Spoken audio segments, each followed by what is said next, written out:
सियावर रामचंद्र की जय। श्रद्धेय मंच, सभी संत एवं ऋषिगण, यहाँ उपस्थित और विश्व के कोने कोने में हम सबसे साथ जुड़े हुए सभी राम भक्त, आप सबको प्रणाम, आप सबको राम राम।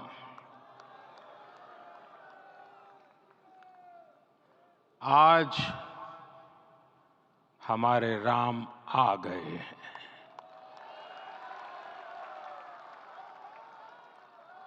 सदियों की प्रतीक्षा के बाद हमारे राम आ गए हैं। सदियों का अभूतपूर्व धैर्य, अनगिनत बलिदान, त्याग और तपस्या के बाद हमारे प्रभु राम आ गए हैं। इस शुभ घड़ी की आप सभी को, समस्त देशवासियों को बहुत बहुत बधाई। मैं अभी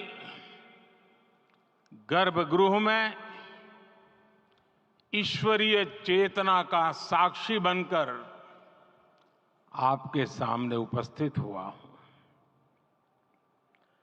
कितना कुछ कहने को है, लेकिन कंठ अवरुद्ध है।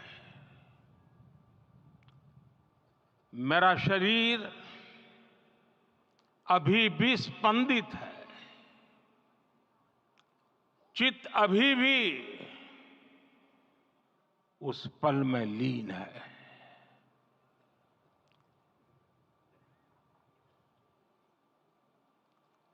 हमारे रामलला अब टेंट में नहीं रहेंगे।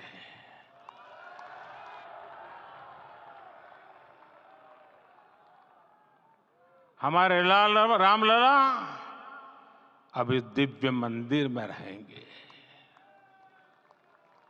मेरा पक्का विश्वास है, अपार श्रद्धा है कि जो घटित हुआ है, इसकी अनुभूति देश के, विश्व के कोने कोने में राम भक्तों को हो रही होगी।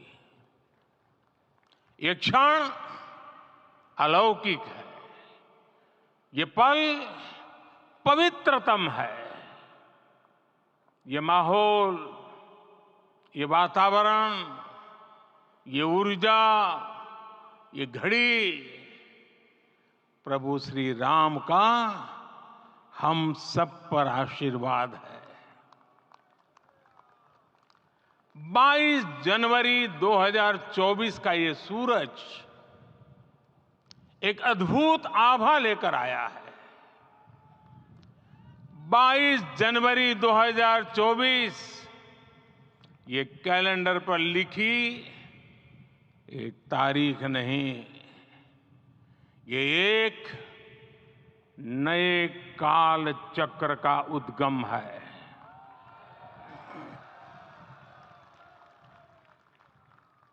राम मंदिर के भूमि पूजन के बाद से प्रतिदिन पूरे देश में उमंग और उत्साह बढ़ता ही जा रहा था।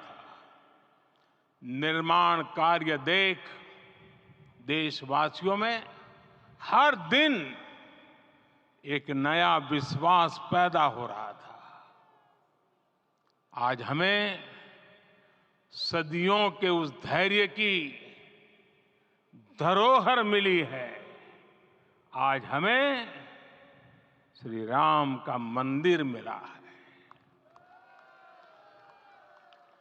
गुलामी की मानसिकता को तोड़कर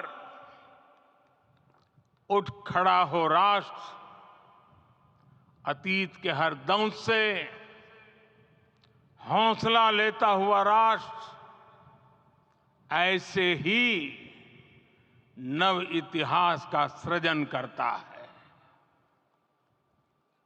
आज से 1000 साल बाद भी लोग आज की इस तारीख की, आज के इस पल की चर्चा करेंगे।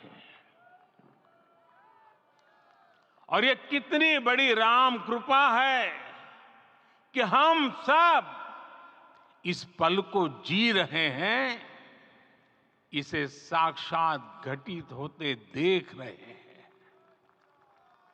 आज दिन दिशाएं, दिग दिगंत सब दिव्यता से परिपूर्ण है। ये समय सामान्य समय नहीं है। ये काल के चक्र पर सर्वकालिक शाही से अंकित हो रही अमिट स्मृति रेखाएं हैं। साथियों, हम सब जानते हैं कि जहां राम का काम होता है, वहां पवन पुत्र हनुमान अवश्य विराजमान होते हैं। इसलिए मैं राम भक्त हनुमान और हनुमान गढ़ी को भी प्रणाम करता हूं। मैं माता जानकी, लक्ष्मण जी, भरत, शत्रुघ्न सबको नमन करता हूं। मैं पावन अयोध्यापुरी और पावन सरयू को भी प्रणाम करता हूं। मैं इस पल दैवीय अनुभव कर रहा हूं कि जिनके आशीर्वाद से ये महान कार्य पूरा हुआ है। वे दिव्य आत्माएं, वे दैवीय विभूतियां भी इस समय हमारे आसपास उपस्थित है। मैं इनसे भी दिव्य चेतनाओं को भी कृतज्ञता पूर्वक नमन करता हूं। मैं आज प्रभु श्री राम से क्षमा याचना भी करता हूं। हमारे पुरुषार्थ, हमारे त्याग, तपस्या में कुछ तो कमी रह गई होगी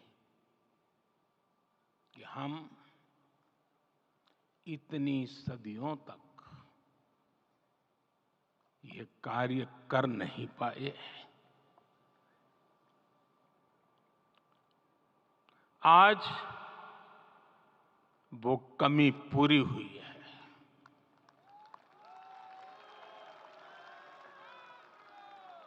मुझे विश्वास है प्रभु राम आज हमें अवश्य क्षमा करेंगे। मेरे प्यारे देशवासियों, त्रेता में राम आगमन पर पूज्य संत तुलसीदास जी ने लिखा है, प्रभु बिलोकी हर से पुरबासी, जनित वियोग विपत्ति समनासी। अर्थात प्रभु का आगमन देकर ही सब अयोध्यावासी, समग्र देशवासी हर्ष से भर गए। लंबे वियोग से जो आपत्ति आई थी, उसका अंत हो गया। उस कालखंड में तो वो वियोग केवल 14 वर्षों का था। तब भी इतना असह्य था। इस युग में तो अयोध्या और देशवासियों ने सैकड़ों वर्षों का वियोग सहा है।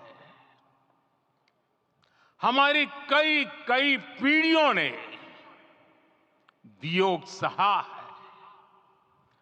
भारत के तो संविधान में उसकी पहली प्रति में भगवान राम विराजमान है। संविधान के अस्तित्व में आने के बाद भी दशकों तक प्रभु श्री राम के अस्तित्व को लेकर कानूनी लड़ाई चली। मैं आभार व्यक्त करूंगा भारत की न्यायपालिका का, जिसने न्याय की लाज रख ली।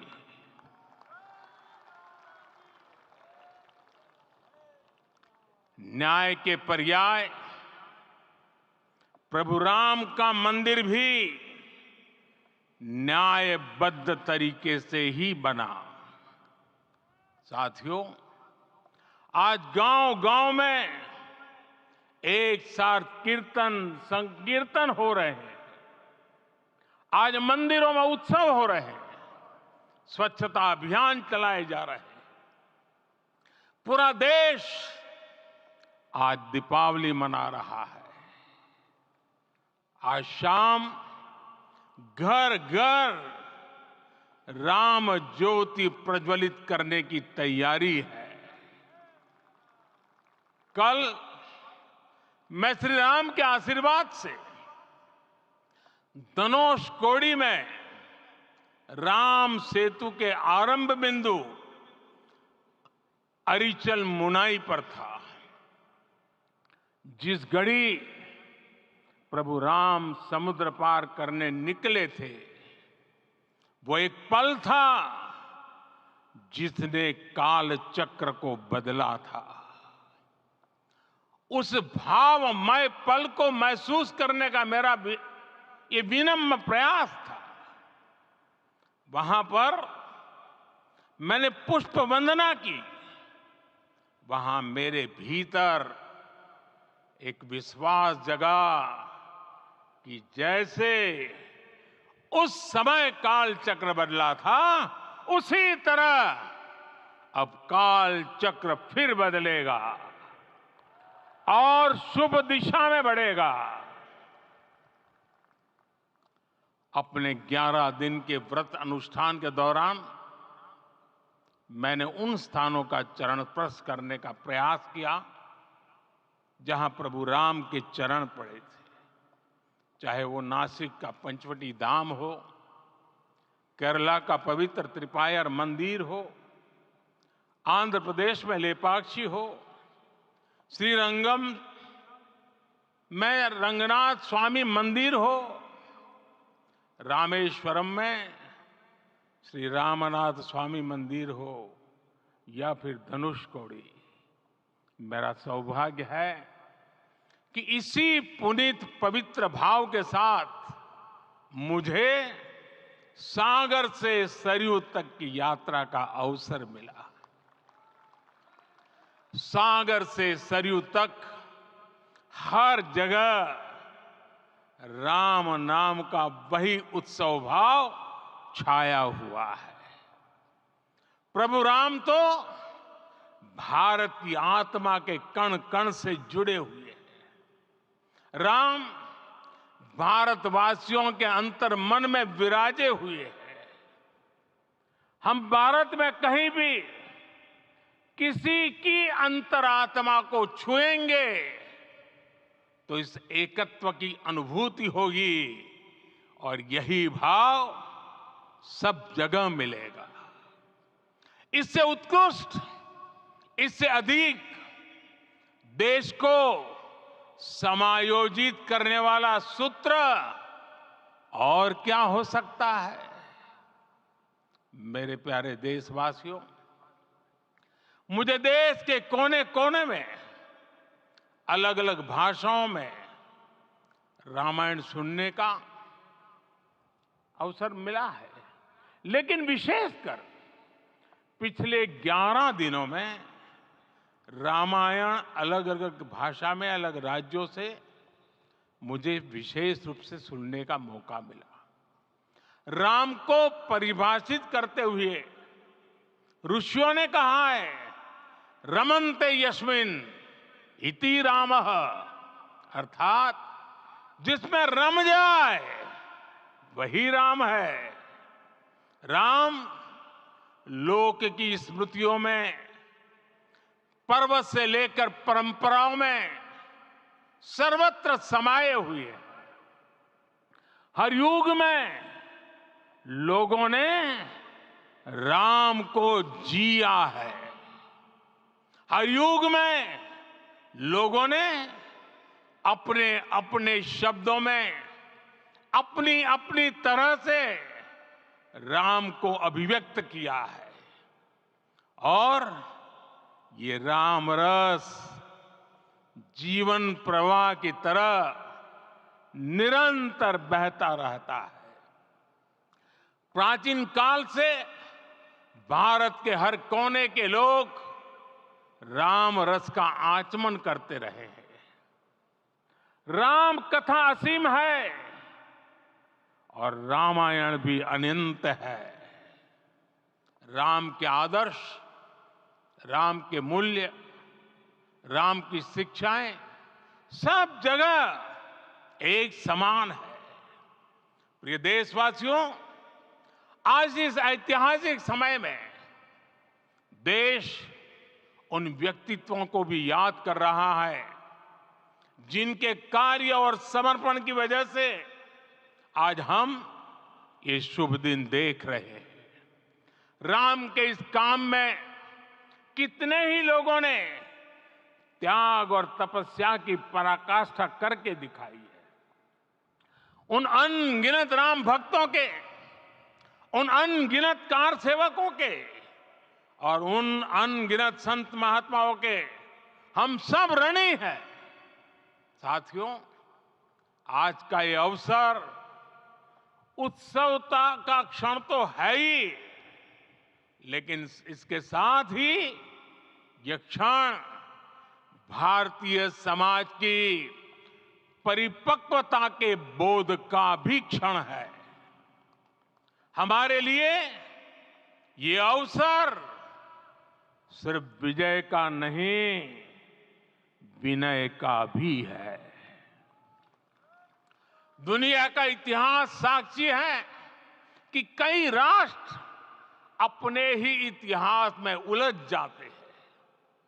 ऐसे देशों ने जब भी अपने इतिहास की उलझी हुई गांठों को खोलने का प्रयास किया, उन्हें सफलता पाने में बहुत कठिनाई आई, बल्कि कई बार तो पहले से ज्यादा मुश्किल परिस्थितियां बन गई।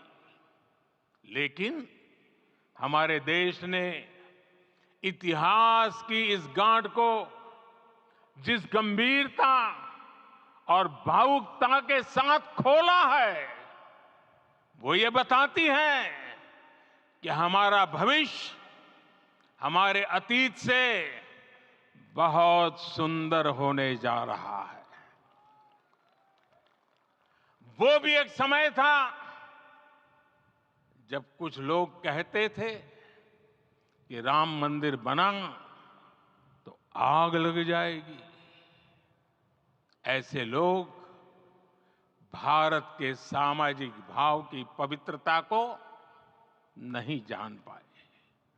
रामलला के इस मंदिर का निर्माण भारतीय समाज के शांति, धैर्य, आपसी सद्भाव और समन्वय का भी प्रतीक है। हम देख रहे हैं ये निर्माण किसी आग को नहीं, बल्कि ऊर्जा को जन्म दे रहा है। राम मंदिर समाज के हर वर्ग को एक उज्जवल भविष्य के पथ पर बढ़ने की प्रेरणा लेकर आया है।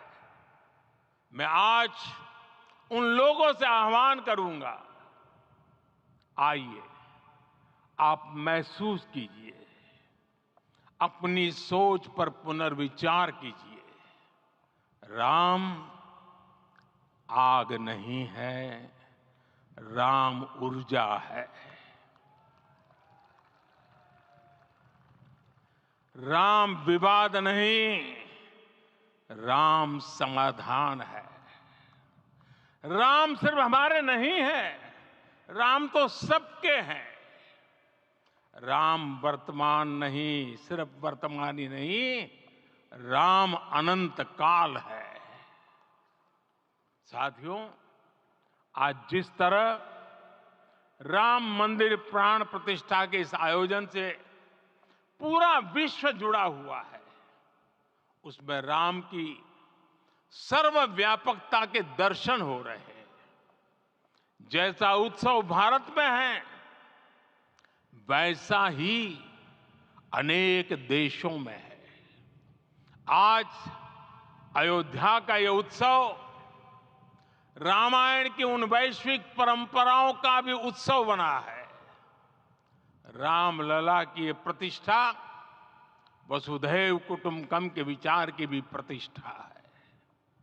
साथियों, आज अयोध्या में केवल श्री राम के विग्रह रूप की प्राण प्रतिष्ठा नहीं हुई है, ये श्री राम के रूप में साक्षात भारतीय संस्कृति के प्रति अटूट विश्वास की भी प्राण प्रतिष्ठा है।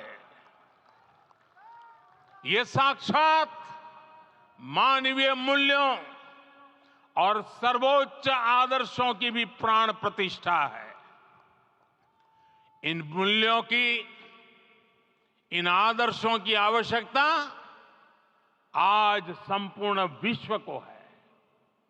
सर्वे भवन्तु सुखिनः, ये संकल्प हम सदियों से दोहराते आए हैं।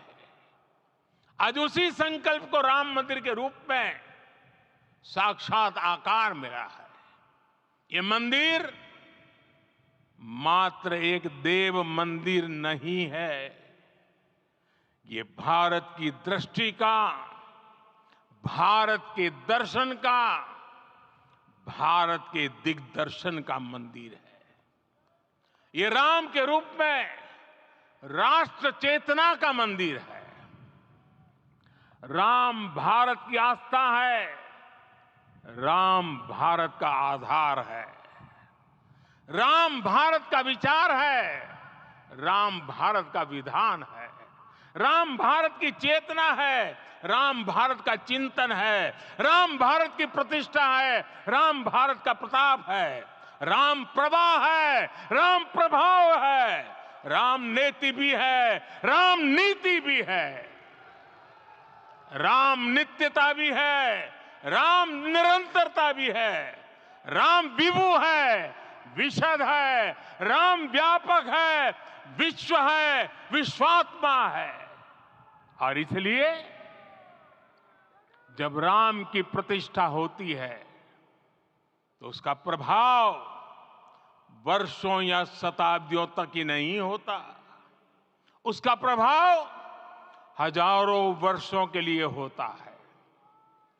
महर्षि वाल्मीकि ने कहा है, राज्यम 10 सहस्त्राणि प्राप्य वर्षाणि राघव, अर्थात राम 10,000 वर्षों के लिए राज्य पर प्रतिष्ठित हुए, यानी हजारों वर्षों के लिए राम राज्य स्थापित हुआ। जब त्रेता में राम आए थे तब हजारों वर्षों के लिए राम राज्य की स्थापना हुई थी। हजारों वर्षों तक राम विश्व पथ प्रदर्शन करते रहे थे।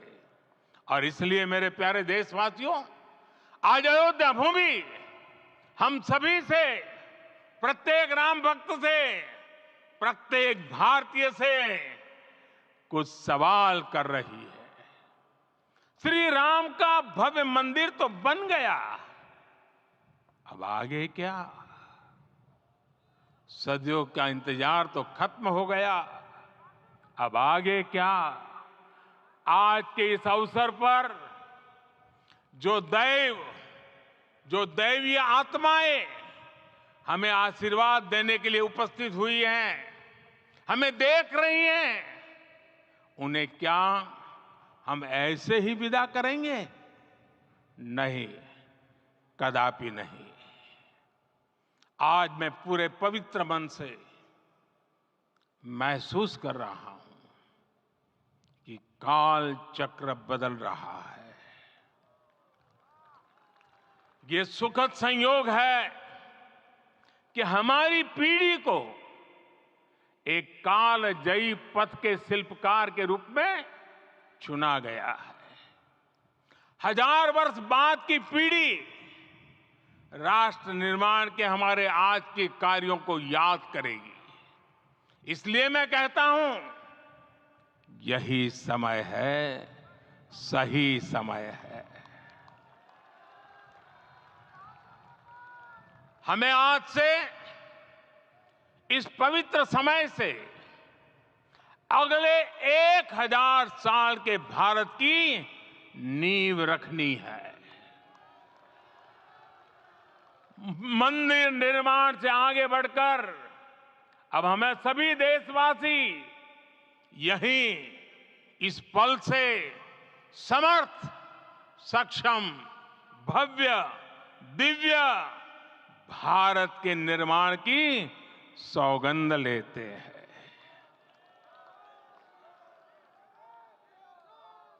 राम के विचार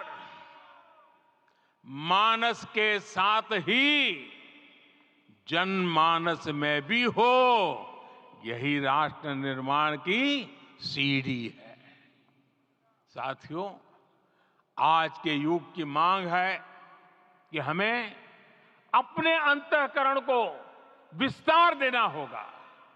हमारी चेतना का विस्तार देव से देश तक, राम से राष्ट्र तक होना चाहिए। हनुमान जी की भक्ति, हनुमान जी की सेवा, हनुमान जी का समर्पण, ये ऐसे गुण हैं जिन्हें हमें बाहर नहीं खोजना पड़ता। प्रत्येक भारतीय में भक्ति, सेवा और समर्पण के भाव समर्थ, सक्षम, भव्य, दिव्य भारत का आधार बनेंगे। और यही तो है देव से देश और राम से राष्ट्र की चेतना का विस्तार। दूर सुदूर जंगल में, कुटिया में जीवन गुजारने वाली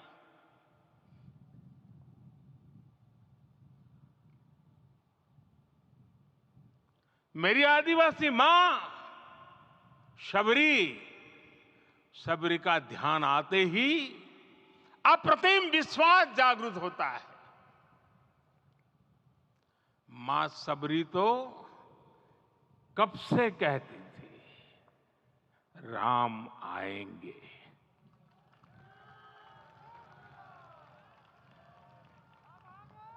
प्रत्येक भारतीय में जन्मा यही विश्वास समर्थ, सक्षम, भव्य भारत का आधार बनेगा। और यही तो है देव से देश और राम से राष्ट्र की चेतना का विस्तार। हम सब जानते हैं कि निषाद राज की मित्रता सभी बंधनों से परे है। निषाद राज का राम के प्रति सम्मोहन, प्रभु राम का निषाद राज के लिए अपनापन कितना मौलिक है। सब अपने हैं, सभी समान है। प्रत्येक भारतीय में अपनत्व की, बंधुत्व की ये भावना समर्थ, सक्षम, भव्य, दिव्य भारत का आधार बनेगी। और यही तो है देव से देश और राम से राष्ट्र की चेतना का विस्तार। साथियों, आज देश में निराशा के लिए रत्ती भर भी स्थान नहीं है।